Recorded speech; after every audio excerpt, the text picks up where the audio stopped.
Dear students, welcome back to my YouTube channel mega research academy. आज हम फिर से आपके लिए एक न्यू लेक्चर लेके आए हैं जो कि बहुत ही मोस्ट इम्पोर्टेंट है। इलाहाबाद यूनिवर्सिटी के एग्जाम में बहुत बार पूछा गया है ये। यहाँ से मतलब कि रिपीटेड क्वेश्चन भी है ये और बहुत ही इम्पोर्टेंट भी है। अगर ये लॉन्ग में नहीं आता है तो इसके शॉर्ट नोट 100% श्योरिटी के साथ एग्जाम में आते हैं इलाहाबाद यूनिवर्सिटी के। और भी यूनिवर्सिटीज हैं, अगर जिसके यूनिवर्सिटी से बिलोंग करता है ये सिलेबस तो वहाँ पे भी पूछे जा सकते हैं। ऐसा नहीं है कि इलाहाबाद यूनिवर्सिटी के सिलेबस में ही ये इंक्लूड किया गया है, और भी यूनिवर्सिटीज में कुछ कुछ चैप्टर्स मिलते हैं। ठीक है, तो वो जिसके भी यूनिवर्सिटी के सिलेबस से अगर ये बिलोंग करता है तो ये मोस्ट इम्पोर्टेंट है बच्चे को इस पर एलगी का। ये रोडोफाइसी का मेंबर है। ठीक है, रेड एलगी रोडोफाइसी के मेंबर से बिलोंग करता है। इसके बहुत सारे फीचर्स हैं। इसके मोस्ट इम्पोर्टेंट कैरेक्टर्स भी हैं जो कि वाइवा में पूछे जाते हैं। ठीक है, एग्जामिनर्स के द्वारा। पॉलीसाइफोनिया एंड बट्रेकोस्पर्मम दो एल्गी रखे गए हैं रोडोफाइसी के अंतर्गत। तो जो पॉलीसाइफोनिया एंड बट्रेकोस्पर्मम है, अधिकतर इस पे वाइवा में पूछ लिया जाता है कि दोनों का जो हैबिटाट है वो क्या है। मतलब बट्रेकोस्पर्मम कहाँ पाया जाता है और पॉलीसाइफोनिया कहाँ पाया जाता है। तो जो बट्रेकोस्पर्मम है वो रेड एल्गी है, फ्रेश वाटर है, वो फ्रेश वाटर में पाया जाता है बट्रेकोस्पर्मम। लेकिन पॉलीसाइफोनिया जो होता है, पॉलीसाइफोनिया वो फ्रेश वाटर में नहीं पाया जाता है। वो मतलब कि एक प्रकार से आप कह सकते हैं डर्टी वाटर में, गंदे पानी में पाया जाता है पॉलीसाइफोनिया। ठीक है, तो ये बेसिक डिफरेंस है जो कि वाइवा में पूछा जा सकता है, तो पूछते भी हैं। ठीक है, तो वाइवा के पॉइंट ऑफ व्यू से यहाँ से भी क्वेश्चन उठ सकते हैं बट्रेकोस्पर्मम से। ठीक है, अधिकतर जितने भी आपके एल्गी के क्लास हैं, रोडोफाइसी, फियोफाइसी, क्लोरोफाइसी, जेंथोफाइसी, ये जितने भी क्लास हैं इनके बेसिक्स आपको पता होने चाहिए। वाइवा में अधिकतर यहीं से भी क्वेश्चन पुट अप किए जाते हैं।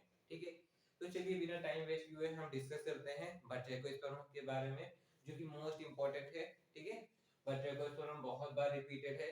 ठीक है, तो बट्रेकोस्पर्मा का जो सिस्टमैटिक पोजीशन है, क्लासिफिकेशन जिसे हम कह सकते हैं। ठीक है, क्या इसका डिवीजन है, क्लास क्या है, ऑर्डर क्या है, फैमिली क्या है, जीनस क्या है, एक एक करके हम डिस्कस करते हैं। ठीक है, तो जो बट्रेकोस्पर्मम है इसका डिवीजन क्या है, रोडोफाइटा। मतलब रोडोफाइटा का मतलब ये रेड एल्गी है। रोडोफाइटा क्लास से बिलोंग रोडोफाइसी क्लास से बिलोंग करता है ये। ठीक है, डिवीजन इसका रोडोफाइटा है, क्लास इसका रोडोफाइसी है, ऑर्डर इसका क्या है, निमेलियोनेल्स है, फैमिली इसका बट्रेकोस्पर्मेसी है और जीनस बट्रेकोस्पर्मम है। ठीक है, तो ये इसका सिस्टमैटिक पोजीशन है। अब कुछ लोगों को होगा कि इसके लिए कोई ट्रिक बता दीजिए कि सिस्टमैटिक पोजीशन का ट्रिक कैसे मतलब याद कैसे करें। तो देखिए, आपको कुछ चीजें तो अपने से भी करनी होंगी, या कुछ मतलब कि कुछ है टीचर्स जो ट्रिक बताते हैं, लेकिन मेरा ऐसा कोई फंडा नहीं। देखिए, ट्रिक वहां पे बनाइए जहां बहुत ही हार्ड हो। मुझे ऐसा नहीं लगता कि ये बहुत ही हार्ड है। क्लासिफिकेशन आप अपने तरीके से कोई भी बेसिक से ट्रिक बना सकते हैं। ठीक है, लेकिन ऐसा कुछ नहीं है कि इसमें आपको ये याद नहीं होगा, division, class, order, family, genus. ऐसा नहीं है कि आपको मेन मेन तो आपको याद ही हो जाने चाहिए। बट्रेकोस्पर्मम है, वॉलवॉक्स है, नॉस्टॉक है, हाइड्रोडिप्टियन है।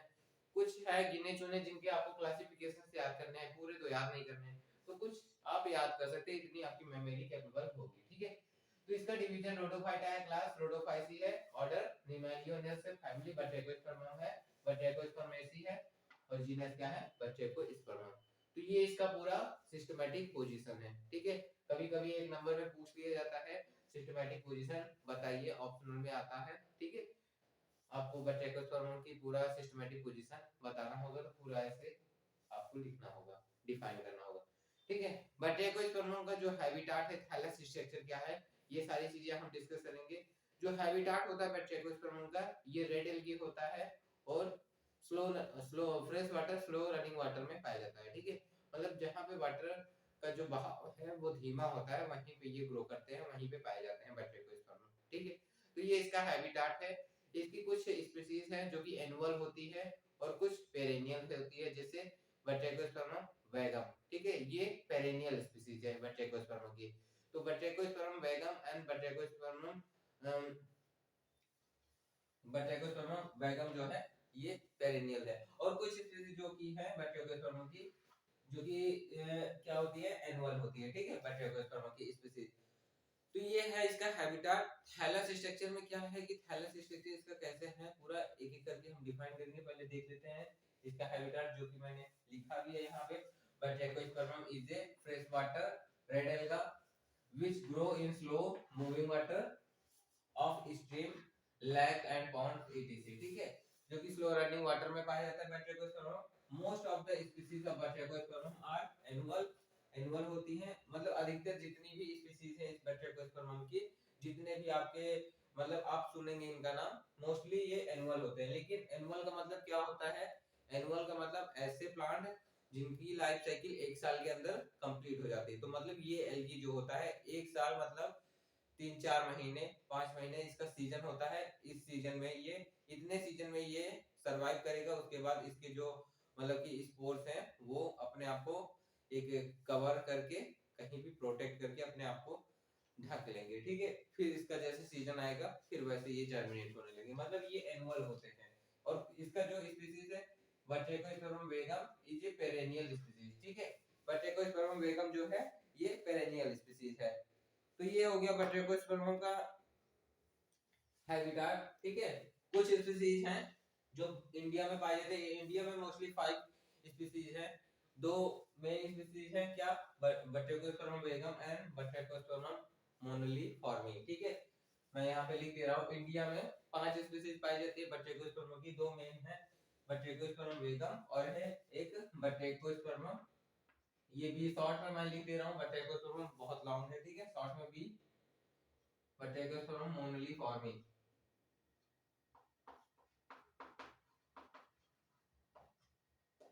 मोनली फॉर्मिंग, ठीक है, मोनली फॉर्म आप कह सकते। तो ये दो स्पीशीज है मेन इंडिया में, मतलब 5 स्पीशीज पाई जाती हैं जिसमें से 2 मेन है मोस्टली, ठीक है। तो ये 2 स्पीशीज जो है इंडिया में 5 स्पीशीज पाई जाती है, वैसे ये 2 मेन स्पीशीज है, ठीक है, इंडिया की। तो बटेकोस्पर्मम वेगम जो है पेरेनियल है और बटेकोस्पर्मम मोनली फॉर्मिंग, ठीक है। तो ये हो गया आपका हैबिटाट पूरा। अब चलिए डिस्कस कर लेते हैं इसका थैलस स्ट्रक्चर, ठीक है। थैलस स्ट्रक्चर कैसे होता है बटेकोस्पर्मम का? इसका जो थैलस स्ट्रक्चर होता है इसमें मतलब कि 2 तरीके से ग्रोथ पाई जाती है, ब्रांचेस से, मतलब ये ब्रांच होता है। ये जो एल्गी होता है, आपसे कभी-कभी ऑप्शनल में कंपटीशन लेवल में पूछ कंपटीशन एग्जामिनेशन में पूछ भी सकता है कि ऐसी एल्गी का नाम बताइए जिसमें ब्रांचेस पाए जाते हैं, ठीक है। तो ये एक एल्गी है बटेकोस्पर्मम, ठीक है, इसमें ब्रांचेस पाए जाते हैं, मतलब कि अनलिमिटेड ग्रोथ। 2 तरीके के ब्रांचेस इसमें पाए जाते हैं, एक ब्रांच ऑफ लिमिटेड, एक ब्रांच ऑफ अनलिमिटेड ग्रोथ। 2 तरीके से ग्रोथ होता है, ठीक है। इसमें नोड और इंटरनोड भी पाए जाते हैं इसके थैलस में पूरा, ठीक है। तो इसका जो थैलस होता है कुछ यूनी एक्सियल होता है, मतलब एक अक्षीय होता है, एक ही रो में ये मतलब ग्रो करते चले जाते हैं, ठीक है। और इसके जो मेन एक्सिस होती है, ठीक है, ये यूनिसेरिएट होते हैं। यूनिसेरिएट का मतलब इसमें जो सेल्स का अरेंजमेंट होगा, मेन एक्सिस मिलके जिन सेल्स से मिलके बनी होगी वो एक ही रो में प्रेजेंट होगी। यूनिसेरिएट का मतलब क्या होता है, जैसे ये आपकी मेन एक्सिस है, ठीक है, ये आपकी मेन एक्सिस है, ये मेन एक्सिस है, ठीक है, main axis, main axis,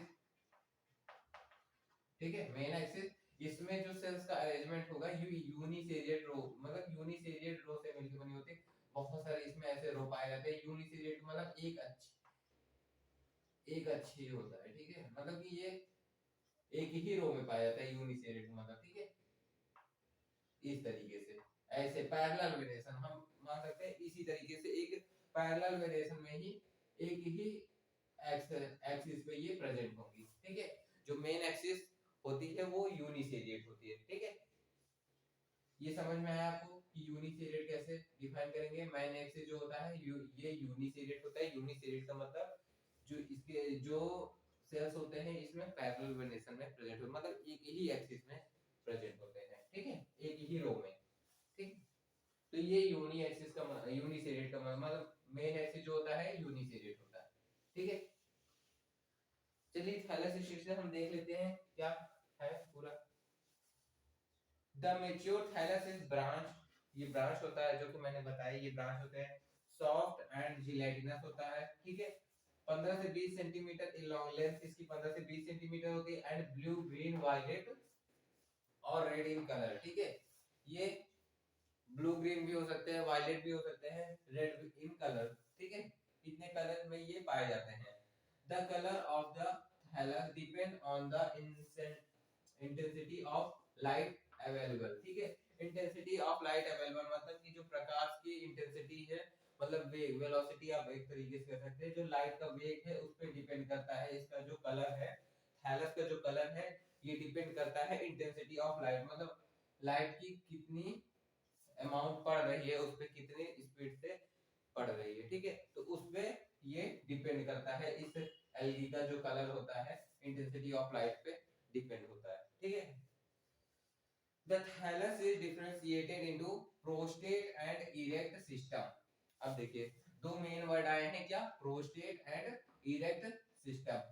prostate and erect system, prostate का मतलब नीचे वाला भाग, थाइलस के नीचे वाला भाग जो होता है सबस्ट्रेटम से अटैच होता है उसे हम प्रोस्टेट रीजन कहेंगे। और इरेक्ट, इरेक्ट रीजन मतलब जो थाइलस का ऊपर वाला भाग होता है, जो पानी के सरफेस पे हमें फ्लोटिंग करते हुए दिखाई देता है, तैरता रहता है, उसे हम इरेक्ट पोर्शन कहते हैं, ठीक है। जो थैलस होता है डिफरेंशिएट होता है प्रोस्टेट एंड इरेक्ट सिस्टम में। The prostate branches anchor the thallus to the substratum, whereas the branches of the erect system float freely on the water, ठीक है। अब देखिए इतना बड़ा सेंटेंस है, इसका मतलब कुछ ज्यादा, मतलब कि ज्यादा हार्ड नहीं, सिंपल ही है। The prostate branch anchor, anchor का मतलब जोड़ना, ठीक है, एंकर का मतलब ज्वाइंट करना, ठीक है। The prostate branches anchor the thallus to the substratum, जो प्रोस्टेट रीजन होता है, जो मैंने अभी बताया, प्रोस्टेट रीजन जो होती है थैलस को सबस्ट्रेटम से जोड़ती है, मतलब prostate branches anchor the thallus to the substratum. Prostate branches जो होती है वो थैलस को सबस्ट्रेटम से जोड़ती हैं, ज्वाइन करके, वेयर एज, ठीक है। जबकि the branches of the erect system float freely on water, जबकि इरेक्ट, जो इरेक्ट पार्ट होता है उसका, वो वाटर पे फ्लोट करता रहता है, फ्रीली मूव करता है, ठीक है। तो ये आपका प्रोस्टेट एंड इरेक्ट का मतलब समझ में आ गया होगा, प्रोस्टेट क्या होता है, इरेक्ट क्या होता है, ठीक है।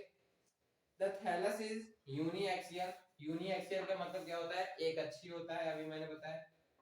And the main axis is made up of uniseriate row, uniseriate row of large cylindrical cells. ये आपको समझ में आया, अभी मैंने यूनिसेरिएट का मतलब बताया, ठीक है। The thallus is uniaxial and the main axis is made up of uniseriate row of large cylindrical cells.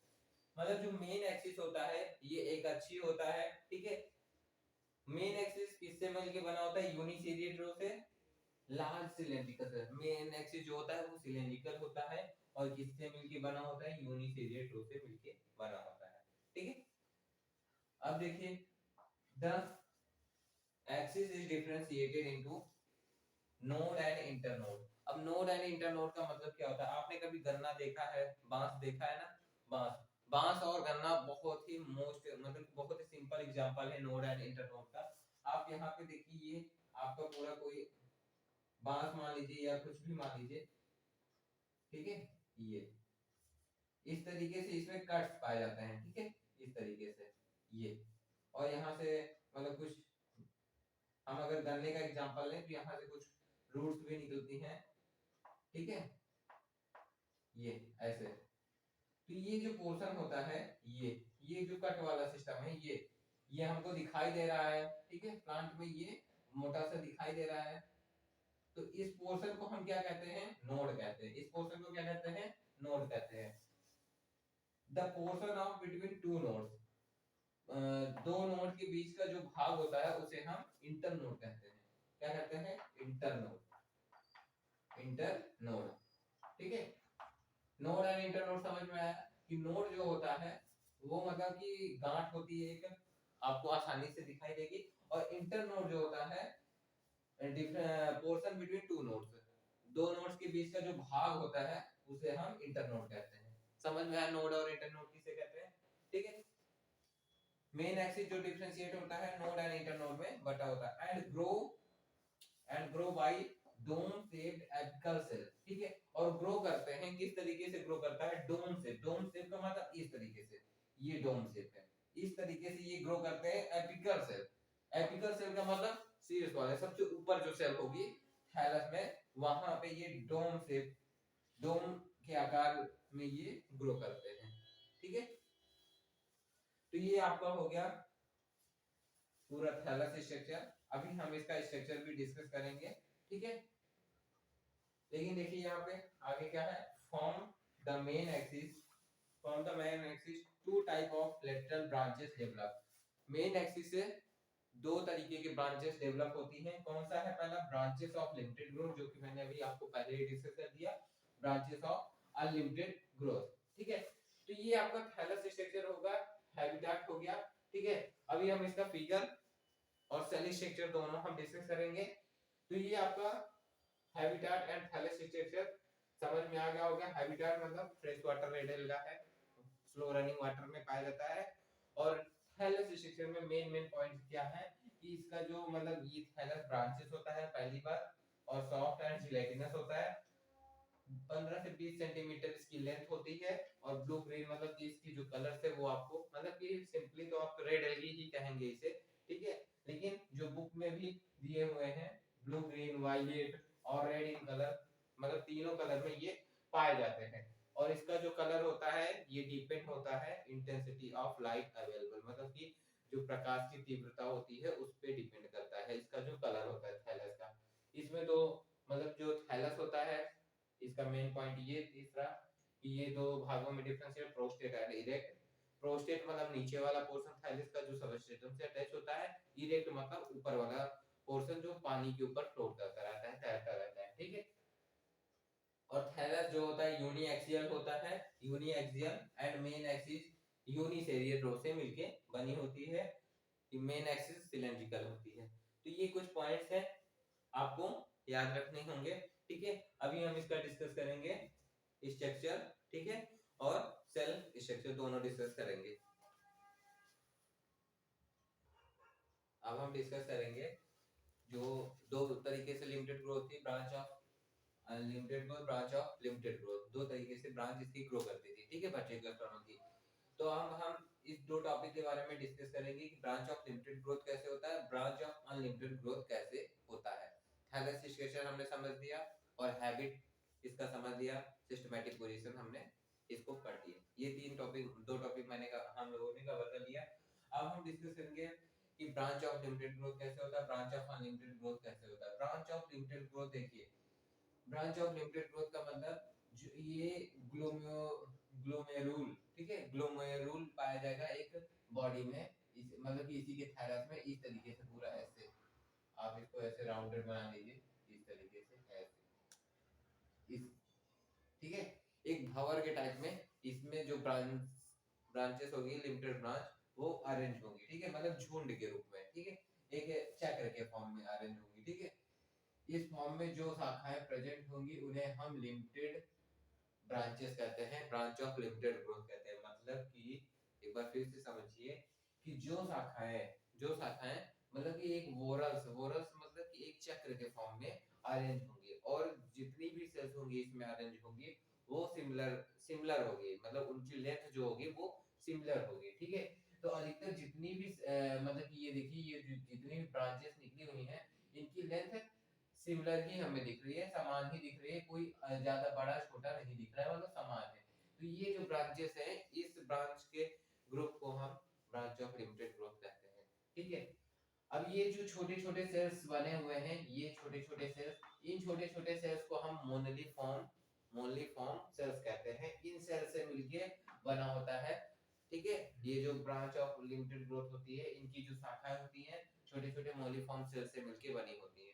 ठीक है, और ये जो लिमिटेड ग्रोथ की ब्रांचेस होती हैं ये नोड से निकलती हैं। ठीक है नोड से निकलती है और ये पूरा एक चक्र के फॉर्म में अरेंज रहती है। ठीक है, अब देखिए यही चीज लिखा भी हुआ है।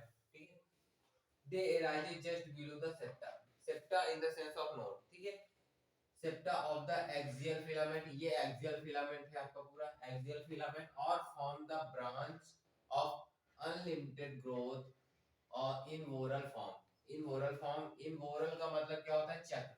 ठीक है, चक्र के फॉर्म में। ठीक है, अनलिमिटेड ग्रोथ क्या लिखा हुआ है, ये सेप्टा के जस्ट नीचे से ग्रो करती हैं, या फिर branch of unlimited growth in whorl form, या अनलिमिटेड जो ब्रांचेस होती है उनमें ये वोरल फॉर्म मतलब कि चक्र की फॉर्म में वहां से ग्रो करती है। जैसे ये जो ब्रांचेस है, ये आप सीधी देख रहे हैं, ये सीधी सीधी जो रेखा है ये अनलिमिटेड ब्रांचेस है, ठीक है, ये अनलिमिटेड ब्रांचेस है, इन इन पे ये ग्रो करती हैं, ठीक है। या तो ये अनलिमिटेड ब्रांचेस पे पाई जाएंगी, ये सेप्टा के नीचे से अराइज होंगी, ठीक है, इतना समझ में आया।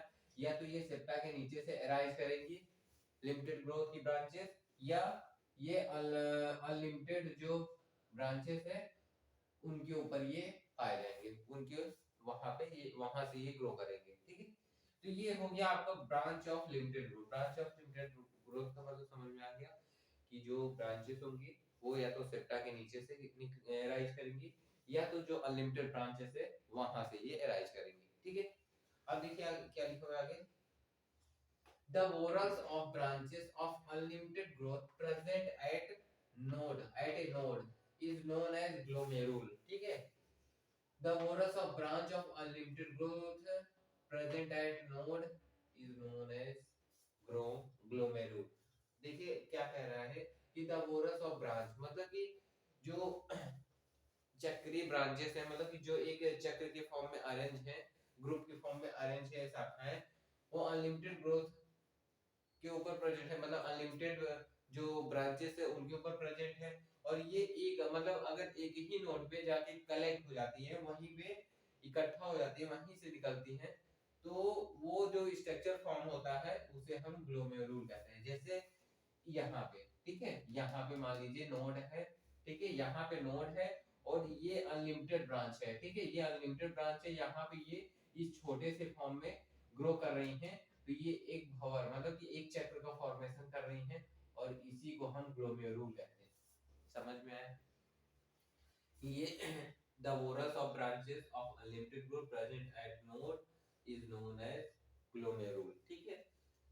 देखिए all branches in a glomerule are of nearly the same length and they are made up of small moniliform cells। Moniliform cells का मतलब क्या होता है? मोनलीफॉर्म सेल्स वो सेल्स होती है जो राउंडेड शेप की होती है, स्मॉल शेप की होती है। तो ये छोटी छोटी राउंडेड शेप की स्मॉल सेल्स है, ये मोनलीफॉर्म सेल्स है, ठीक है। इन्हें आप लिख भी सकते हैं, ये मोनलीफॉर्म सेल्स है, ये मोनलीफॉर्म सेल्स से मिलकर बनी होती है, ठीक है। जितने भी लिमिटेड ब्रांचेस होती हैं वो मोनलीफॉर्म सेल्स से मिलकर बनी होती है। तो ये रहा आपका ब्रांच ऑफ लिमिटेड ग्रोथ का concept. Branch of limited growth को हम कैसे डिफाइन करेंगे विद द फिगर की आपके सामने है, ठीक है। ये जितनी भी ब्रांचेस है ब्रांच ऑफ लिमिटेड ग्रोथ को शो करते हैं, ब्रांच ऑफ लिमिटेड ग्रोथ, ठीक है। अब ये मेन एक्सिस है, ये नोड है, और ये पूरे फॉर्म को ये इस पूरे स्ट्रक्चर को ये जो है एक चक्र का फॉर्मेशन कर रही है, जिसे हम ग्लोमेरुल कहेंगे, ठीक है। इतना क्लियर हुआ? ये रहा, ये आपका हो गया ब्रांच ऑफ लिमिटेड ग्रोथ। अब देखेंगे हम ब्रांच ऑफ अनलिमिटेड ग्रोथ कैसे होती है। ब्रांच ऑफ अनलिमिटेड ग्रोथ मतलब जो मेन एक्सिस होगी, जो लेटरल एक्सिस होगी, वो अनलिमिटेड ग्रोथ करेगी, उनके ऊपर ये जो लिमिटेड ब्रांचेस है वो ग्रो करती हैं, ठीक है। वही चीज तो अभी स्टार्टिंग में लिखा, ये या तो सेप्टा के नीचे से ग्रो करेंगे या ब्रांच ऑफ अनलिमिटेड ग्रोथ, ठीक है। जो अनलिमिटेड ग्रोथ की ब्रांचेस है उन पे ये ग्रो करेंगे, ठीक है। अब देखिए ब्रांच ऑफ अनलिमिटेड ग्रोथ क्या होता है? They develop from nodal cell. ये नोडल सेल से डेवलप करती है of the main axis of the basal cell of the branches of limited growth, ठीक है। ये नोडल सेल से डेवलप करती है या basal cell of the branches of the limited growth, या तो लिमिटेड ग्रोथ के बेस से, या तो लिमिटेड ग्रोथ के जो बेस से वहां से ये क्या करती हैं? ग्रो करती हैं। They are also differentiated into node and internode. अब देखिए यहाँ पे आपको कंफ्यूजन भी हो सकती है कि देखिए they develop from the nodal cell of the main axis, ठीक है। मेन एक्सिस के नोडल सेल से अनलिमिटेड ग्रोथ की जो ब्रांचेस होती हैं ग्रो करती हैं, ठीक है। या तो ये basal cell of the branch of the limited growth, या तो ये लिमिटेड ग्रोथ के बेसल पोर्शन बेस से ग्रो करते हैं, ठीक है। तो देखिए यहाँ पे जो मेन एक्सिस है, ये मेन एक्सिस है, ठीक है, ये पूरा आपका मेन एक्सिस है, ठीक है। ये पूरा आपका मेन एक्सिस है, ये भी मेन एक्सिस ही था पूरा, ये देखिए ये मेन एक्सिस है, ठीक है। तो ये जो देखिए ये कैसे अरेंजमेंट इसका कैसे है, देखिए इसमें आपको अच्छे से समझ में आएगा। देखिए ये मेन एक्सिस है, ये नोड है, ठीक है, ये आपका नोड है प्रेजेंट है, ठीक है, ये मेन एक्सिस और ये नोड प्रेजेंट है। नोड से ये एराइजेस है, ठीक है, नोड से एराइजेस है। इसके आगे मान लीजिए यहाँ से कोई ब्रांचेस जब ग्रो करेगी, ये ग्लोमेरुल है ना, ग्लोमेरुल यहाँ पे प्रेजेंट है इस लेटरल वाले ब्रांच पे। अगर यहाँ से कोई अनलिमिटेड ग्रोथ करती है तो वो बेसल मतलब कि जो लिमिटेड ग्रोथ की ब्रांचेस है उसके बेस वाले पोर्शन से ग्रो करेगी। समझ में आया? देखिए ये मेन एक्सिस है आपका, ठीक है, ये पूरा मेन एक्सिस है, नोड प्रेजेंट है, ठीक है, ये नोड प्रेजेंट है, और यहाँ से ये लेटरल ब्रांचेस निकली हुई है, ठीक है, यहाँ से ये लेटरल ब्रांचेस निकली हुई है जिससे अनलिमिटेड ग्रोथ करती है। ये मेन एक्सिस भी अनलिमिटेड ही ग्रोथ करेगी, ये लिमिटेड नहीं रहेगी, ये भी अनलिमिटेड ग्रोथ करती है, ठीक है। जैसे ये लेटरल ब्रांच यहाँ से ये नोड से निकली और यहाँ पे जाके एंड हुई। अगर यहाँ से जहाँ पे ग्लोमेरुल प्रेजेंट है यहाँ से अब कोई ब्रांच अगर ग्रो करेगी तो वो बेसल पोर्शन से ग्रो करेगी, लिमिटेड ब्रांच के बेसल पोर्शन से। अब कोई भी ब्रांच अनलिमिटेड की ग्रो करेगी तो बेसल पोर्शन से करेगी। समझ में आया? मतलब कि एक ही ब्रांच में मेन एक्सिस से ही अनलिमिटेड ग्रोथ और लिमिटेड ग्रोथ दोनों हो रहा है, ठीक है, कोई अलग अलग नहीं हो रहा है कि इस पोर्शन में लिमिटेड ग्रोथ रहेगा, इस पोर्शन में अनलिमिटेड ग्रोथ रहेगा, ऐसा नहीं है। जैसे ये पूरा ब्रांच पूरी शाखा है, इसी के बीच में लिमिटेड ग्रोथ पाई जाएगी और ये जो पूरी अनलिमिटेड ग्रोथ शो कर रही है ये अनलिमिटेड ग्रोथ की ब्रांचेस, ठीक है। तो ये रहा आपका लिमिटेड एंड अनलिमिटेड ग्रोथ की ब्रांचेस, ठीक है। आई होप कि आपको कॉन्सेप्ट क्लियर हो गया होगा। एक बार मैं फिर से शॉर्ट फॉर्म में रिवाइज कर दे रहा हूँ, थोड़ी सी कॉन्सेप्चुअल है, आपको समझना पड़ेगा कि इसमें branch of limited and unlimited growth कैसे होती है बटेगोस्पर्मम के केस में, ठीक है।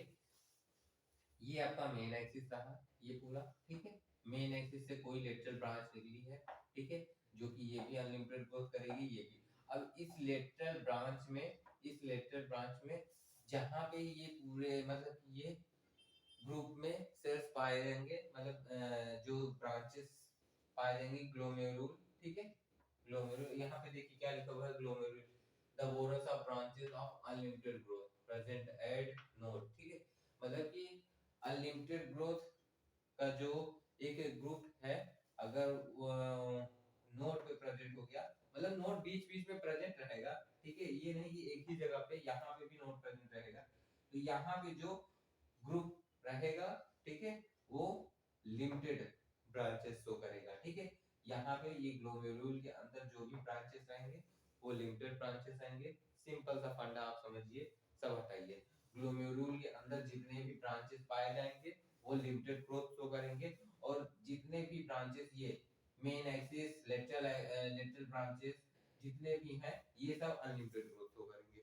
सब छोड़िए, आप दो चीज आप ध्यान में रखिए, ग्लोमेरुल के अंदर जितनी भी ब्रांचेस ग्रो करती हैं, ठीक है, ग्लोमेरुल, ठीक है, तो वो जो होती है वो लिमिटेड ब्रांच होती हैं, और बाकी जितनी भी main axis lateral axis main branch और लेटरल ब्रांच जितने भी होते हैं ये अनलिमिटेड ग्रोथ शो करते हैं, ठीक है। तो ये आपका कॉन्सेप्ट क्लियर हो गया कि ब्रांच ऑफ लिमिटेड ग्रोथ किसे कहते हैं, ब्रांच ऑफ अनलिमिटेड ग्रोथ किसे कहते हैं। तो ये दो मेन पॉइंट्स थे बटेगोस्पर्मम के केस में, कि यहाँ पे ब्रांचेस भी पाई जा रही हैं, किस फॉर्म में पाई जा रही हैं, वो सारी चीजें हमने डिस्कस कर ली। आई होप कि आपको समझ में आ गया होगा। अगर कहीं फिर भी डाउट है तो प्लीज कमेंट कीजिएगा, मैं फिर से इस पे एक शॉर्ट वीडियो आप लोगों को प्रोवाइड कर दूंगा, ठीक है। तो ये आपको बटेगोस्पर्मम हो गया। आज के इस लेक्चर में यहीं तक हम डिस्कस करेंगे बटेगोस्पर्मम का थैलेस स्ट्रक्चर, हैबिटाट और ये ब्रांचेस, दो तरीके के ब्रांच की लिमिटेड पाई जा रही हैं वो पूरा हमने डिस्कस कर लिया। अगर फिर भी कहीं पे डाउट है आपको तो प्लीज कमेंट कीजिएगा, ठीक है, हम उसके लिए आपको फिर से शॉर्ट वीडियो प्रोवाइड करेंगे, ठीक। तो अगर लेक्चर समझ में आए तो प्लीज चैनल को सब्सक्राइब कीजिए, लाइक कीजिए एंड शेयर कीजिए। Thanks for watching this video.